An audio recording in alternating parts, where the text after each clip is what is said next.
I now manage the guy who hired me, and I'm afraid he might quit over it. I was recently promoted to a department director role, and while I'm very excited about my new responsibilities, I have a dilemma that I need some help with. One of my direct reports is my former boss who hired me into the company. Backstory: I've been here for 8 years. I was hired into a junior role by a middle manager in the department. Call him Tom. He was a great boss, and I learned so much in the years I worked for him. He's an all-around terrific supervisor who coaches well, provides clear goals, gives flexibility to meet those goals, provides opportunities to learn and grow, advocates for his team, the works.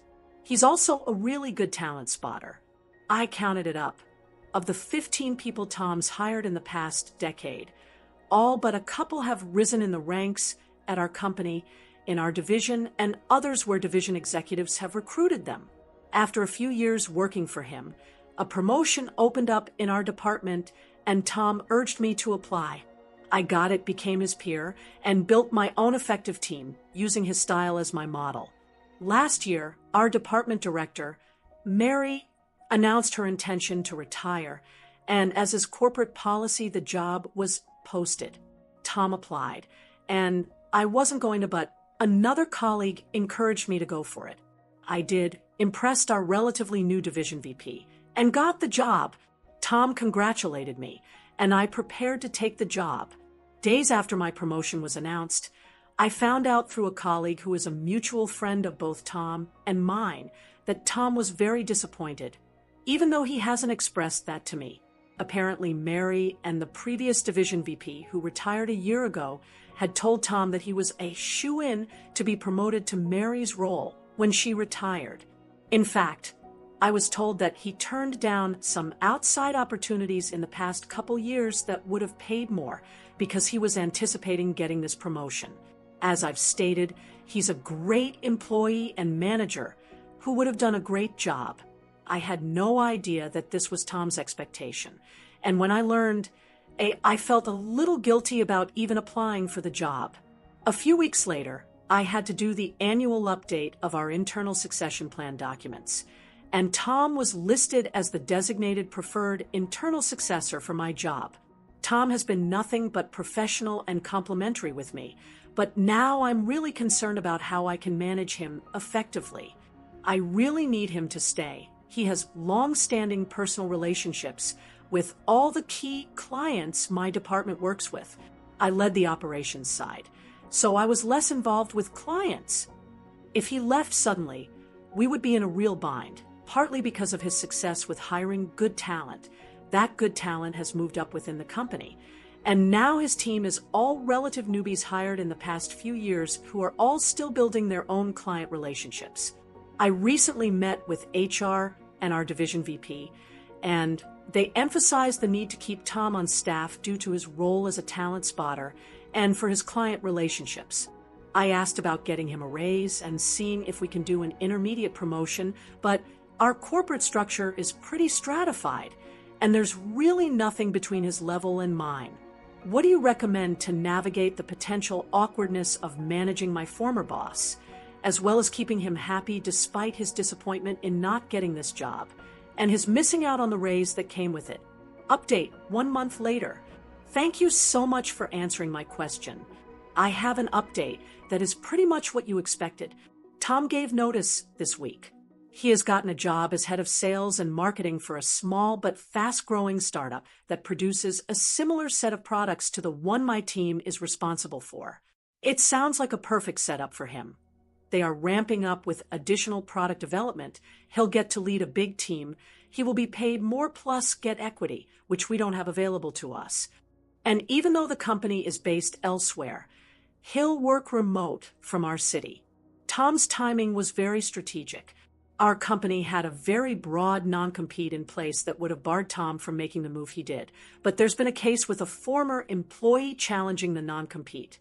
A week before Tom gave notice, the non-compete was invalidated in court, and Tom gave his notice before the company was able to draft a narrower one for everyone to sign. It seems clear he was waiting for that decision to make his move. I am actually worried. He knows our clients really well, and Tom's new company's product is frankly superior to our legacy product.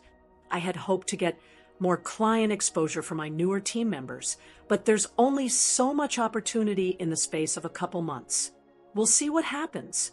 For what it's worth, I kept trying to get my boss and HR to give me something tangible to incentivize him. I raised this with my boss in person at every one-on-one and documented my concern that Tom was a flight risk in emails at least once a week. And I'm more than worried. I think I should leave myself. After Tom gave notice, my boss and HR hastily put together a counteroffer that still didn't equal his new offer. I told them this was a bad move, and I thought it would be tone-deaf disrespectful to Tom, but my VP directed me to make it. Tom obviously refused. Then the COO, who my VP reports to, came to my office and said that Tom was very important to the company and asked why I hadn't done more to keep him. I was so frustrated with this. I told her that I had been pushing and pushing for something to offer Tom and had been turned down, and that I would be happy to share the email back and forth. She responded that money isn't everything. If you want to succeed, you need to create a team culture that is magnetic to people like Tom. Well, that sealed it for me. I'm a manager, not a miracle worker. I guess I wasn't exposed to this kind of weirdness from our higher-ups before my promotion, but I don't want to stick around if those are the expectations I have to labor under. I'm trying to figure out my own exit now. I'm really grateful in all this for the grace with which Tom handled this. When he gave notice, he confirmed everything I'd heard from our mutual friend, but emphasized that he had no hard feelings against me, and that he thought I was a great team leader and manager.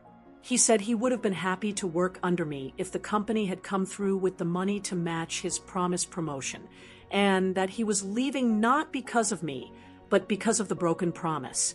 I asked why he hadn't raised the concerns to me before, and he said he didn't want to put me in an awkward position or feel bad about my own achievement. He only brought it up because I asked in his notice conversation. Not a great update, but probably not a surprising one either. Thanks for answering my question. Update 2, 8 months after first update. Over the 6 months since I last wrote to you, things deteriorated for my team. We lost about a quarter of our contracts that were renewing during this period and only won a single new one. While half-heartedly job searching during this time, I built out a strategic plan for renewing our product and recapturing market share from Tom's company and other competitors, but had a hard time getting buy-in from my still fairly new VP/division chief, who was concerned about the top-line revenue figures. My argument was that we weren't going to beat a new competitor without investing in a new version of our product, but VP and management spent too long, in my opinion, weighing all the options. The coronavirus ended up making the decision for us. Management entered extreme cost-cutting mode, looked at the trend line for my product, and put it in maintenance/legacy mode. They laid off the entire team of 16, except for 2 product engineers who will continue to maintain the software during the legacy period with our existing clients. On April 15th, I was out of a job. Not a week went by when I got an email from Tom. His startup has been growing like crazy, bringing in new clients over the past 6 months, and in response to the pandemic they built, in a matter of days, a new software product to help our clients streamline delivery of a big part of the federal relief funds. New clients are joining even faster than before. The company is now 100% remote and bringing on new staff and needed someone to bring some order to the behind-the-scenes chaos. So Tom recommended me to be head of internal operations, overseeing HR, purchasing, facilities, systems administration. That kind of thing, a role as in many startups previously divided between several executives who were now too busy and needed to focus on their core duties in engineering, design, sales, etc. I started 2 weeks ago and have been loving it despite some 60-plus hour weeks bringing order to the chaos. Not to mention I got a big pay raise, equity, etc., and I get to keep working in my city indefinitely. I never expected that I would end up Tom's peer again at another business, but I feel so grateful for the chance to build something new, and I am very glad I invested in keeping a good relationship with Tom despite the awkwardness of the situation last summer. It paid off.